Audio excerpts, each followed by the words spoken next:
Hello बच्चों, आज हम स्टार्ट करेंगे CBSE class 10th trigonometry chapter 8। तो चैप्टर स्टार्ट करने से पहले हम लोग उसके बारे में जान लेते हैं कि ट्रिग्नोमेट्री होती क्या है, क्योंकि इसके पहले क्लास 1 to 9th आप लोगों ने ट्रिग्नोमेट्री के बारे में सुना भी नहीं होगा। तो ट्रिग्नोमेट्री ट्रीगोनमेट्री 3 शब्दों से मिलकर बना है। ट्राई का मतलब होता है 3, गोन का मतलब होता है साइड, और मेट्री का मतलब होता है मेजरमेंट। मेजरमेंट मीन्स नापना।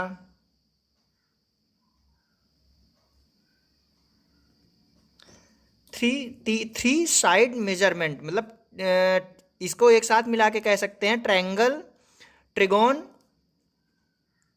ट्रिगोन मीन्स कह सकते हैं ट्रायंगल,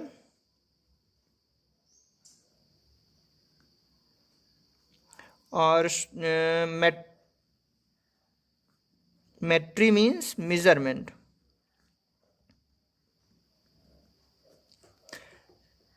तीन साइड का मेजरमेंट, तीनों साइड को, ट्रायंगल के तीनों साइड को नापना ही ट्रिग्नोमेट्री होता है। So meaning the side of triangle. So meaning of trigonometry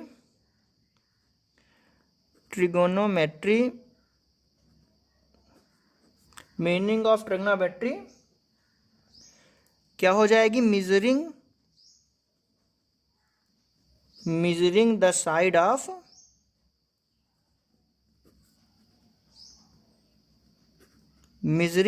of triangle।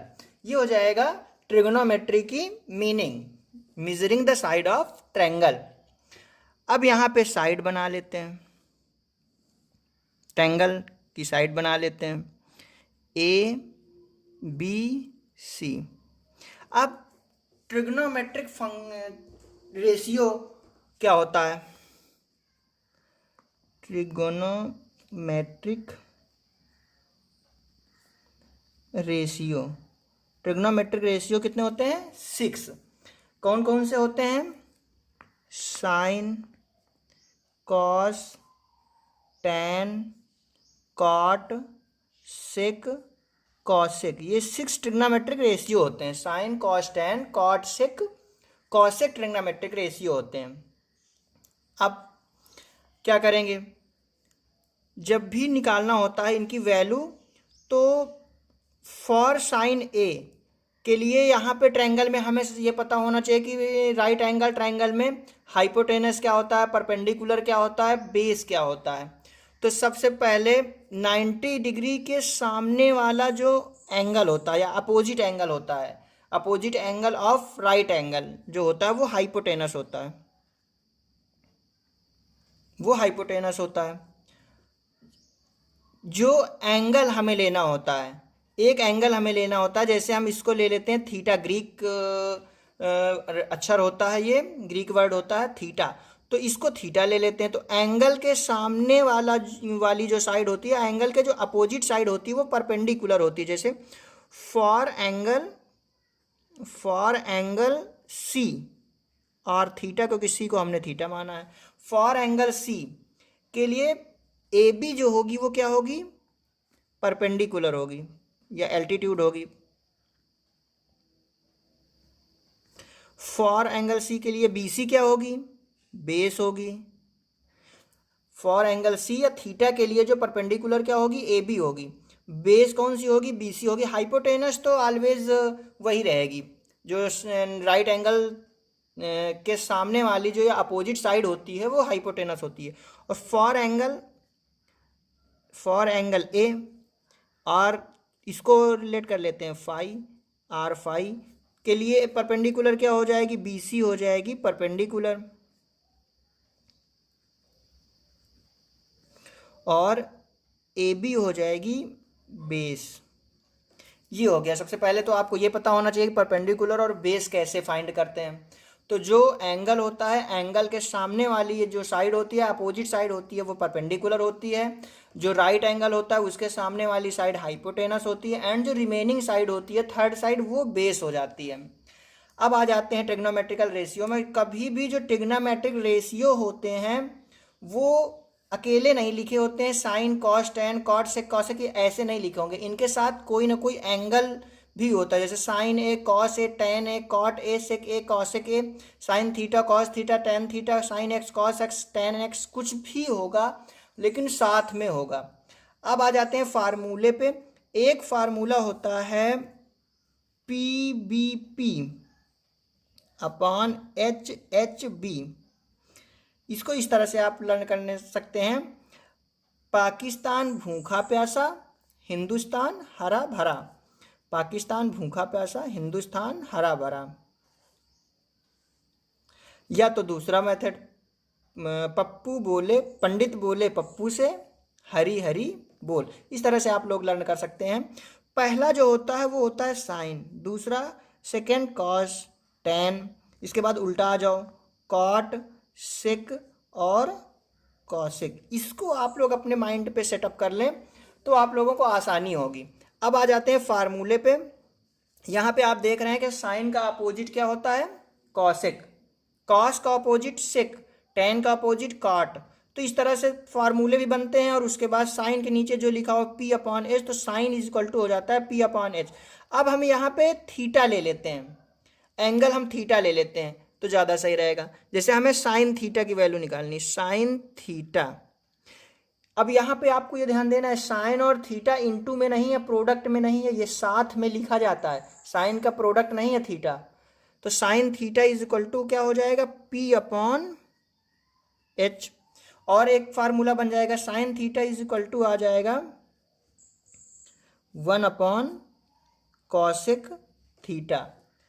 Cos theta क्या हो जाएगा, इसी से देख के, कॉस थीटा के नीचे क्या लिखा है, बी अपॉन एच, तो cos theta is equal to हो जाएगा B upon H, base upon hypotenuse. और cos theta is equal to होता है 1 अपॉन सेक थीटा।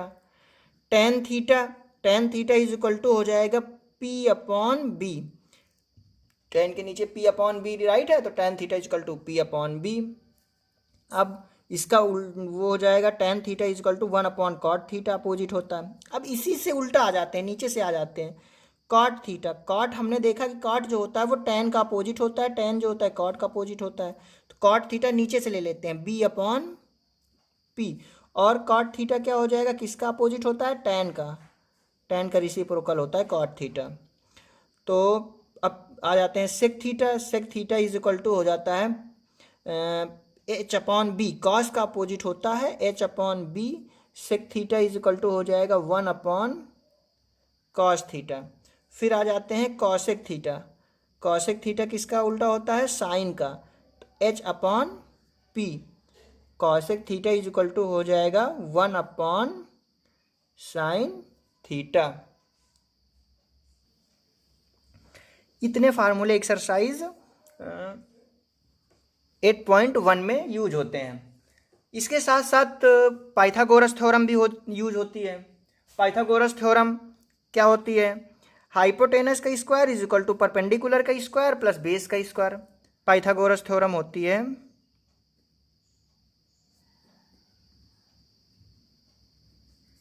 हाइपोटेनस का square is equal to perpendicular का स्क्वायर प्लस बेस का square. या ट्रायंगल पे ले लेते हैं तो A C square is equal to A B square plus B C square. जब परपेंडिकुलर और बाय बेस फाइंड पता होता है कौन सा परपेंडिकुलर है कौन सा बेस है, तब ये वाली थ्योरम लगाते हैं, ये लगाते हैं फार्मूला। अदरवाइज आपको A C square is equal to A B square plus B C square यही लगाते हैं। उसके बाद फिर परपेंडिकुलर बेस और फाइंड करते हैं एंगल के हिसाब से, और तब वैल्यू फाइंड करते हैं। तो ये हो गए आपके इंट्रोडक्शन हो गया एक्सरसाइज 8.1 का। अब आ जाते हैं 8.2 का भी इंट्रोडक्शन एक साथ बता देते हैं, उसमें क्या यूज होता है। तो उसमें क्या लगता है, हमें एक टेबल बनानी होती है और उस टेबल के हिसाब से आपको वैल्यू फाइंड करनी होती है। तो एक टेबल होती है, उसको आपको बना के बता देते हैं।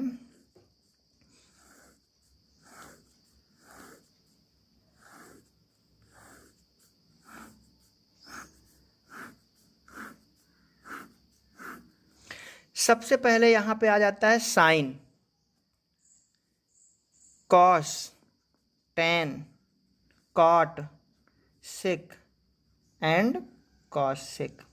अब इसमें यहाँ पे एंगल होता है 0, 30, 45, 60 एंड 90। अब यहाँ पे इसको लर्न करना होता है कुछ, तो आपको हम समझा देते हैं। पहली वाली लाइन लर्न करनी पड़ेगी, उसके बाद आपको लर्न करने की ज़रूरत नहीं है, समझ में आ जाएगा। साइन ये है एंगल, साइन 0। अब साइन 0 की वैल्यू 0 होती है। साइन 30 की वैल्यू 1/2, साइन 45 की वैल्यू 1/√2, साइन 60 की वैल्यू √3/2 एंड साइन 90 की वैल्यू 1। इसके बाद कॉस की जैसे वैल्यू फाइंड करनी हो तो कॉस की वैल्यू फाइंड करने के लिए जो साइन 90 की वैल्यू होती है वो कॉस 0 की वैल्यू होती है। इसको ऐसे करके उल्टा लेते चले आओ, ये यहाँ आ जाएगा, ये यहाँ आ जाएगा √3/2, ये यहाँ आ जाएगा 1/√2, ये यहाँ आ जाएगा 1/2 और 0 यहाँ आ जाएगा। इसके बाद टेन का एक फार्मूला होता है, tan theta is equal to sine theta upon cos theta. Sine theta, tan theta is equal to sine theta upon cos. तो साइन में कॉस का डिवाइड कर दो तो टेन की वैल्यू आ जाएगी। 0 में 1 का डिवाइड 0, 1/2 में √3/2 का डिवाइड 1/√3, 1/2 में 1/2 का डिवाइड 1, √3/2 में 1/2 का डिवाइड √3 एंड 1 में 0 का डिवाइड इनफिनाइट। ये हो जाती है टेन की वैल्यू। अब कॉट की वैल्यू, टेन का अपोजिट, टेन का उल्टा कॉट होता है। ये सारे ऊपर वाले से ही निकल आएंगे, साइन कॉस टेन से। कॉट होता है टेन का उल्टा, 0 का उल्टा इनफिनाइट, 1/√2 का रिसिप्रोकल 1/√3 का √3, 1 का रिसिप्रोकल 1, √3 का 1/√3, इनफिनाइट का रिसिप्रोकल होता है 0। सेक जो होता है वो कॉस का रिसिप्रोकल होता है, तो कॉस का रिसिप्रोकल कर दो, 1 का रिसिप्रोकल 1, √3/2 का रिसिप्रोकल 2/√3, 1/√2 का रिसिप्रोकल √2, 1/2 का 2 एंड 0 का इन्फिनाइट। कॉसेक होता है साइन का रिसिप्रोकल, तो 0 का इन्फिनाइट, 1/2 का 2, 1/√2 का √2, √3/2 का 2/√3 एंड 1 का 1। ये आपके एंगल हो गए, वैल्यू हो गई sine cos tan cot sec cosec की। ये यूज होगा आपका एक्सरसाइज 8.2 में। अब 8.3 में कौन कौन से फार्मूले यूज होते हैं उसको बता दें। 90 माइनस थीटा वाले होते हैं। एक होता है sine 90 minus theta. Sine 90 minus theta is equal to होता है cos theta. Sine 90 minus theta cos theta, cos 90 minus theta sine theta, tan 90 minus theta cot theta, cot 90 minus theta tan theta, sec 90 minus theta cosec theta and last में cosec 90 minus theta sec theta. ये 6 फार्मूले जो हैं ये use होंगे आपके exercise 8.3 में। अब आ जाते हैं 8.4 में। एक्सरसाइज 8.4। 8.4 में क्या है, फार्मूले हैं sine square theta plus cos square theta is equal to 1। अब इसी से और फार्मूले बन जाएंगे, sine square theta is equal to 1 minus cos square theta और cos square theta is equal to 1 minus sine square theta. ये हो गया। फिर आ जाता है next sec square theta minus tan square theta is equal to 1। तो sec square theta is equal to हो जाता है 1 plus tan square theta and tan square theta is equal to हो जाता है सेक स्क्वायर थीटा माइनस 1। फिर next आ जाता है cosec square theta minus cot square theta is equal to 1। तो cosec square theta is equal to 1 plus cot square theta और cot square theta is equal to हो जाता है कॉसेक स्क्वायर थीटा माइनस 1। ये फार्मूले होते हैं। एक फार्मूला और यूज होता है sine 2 theta is equal to 2 sine theta cos theta. इतने फार्मूले होते हैं। आपका इंट्रोडक्शन कंप्लीट हो गया।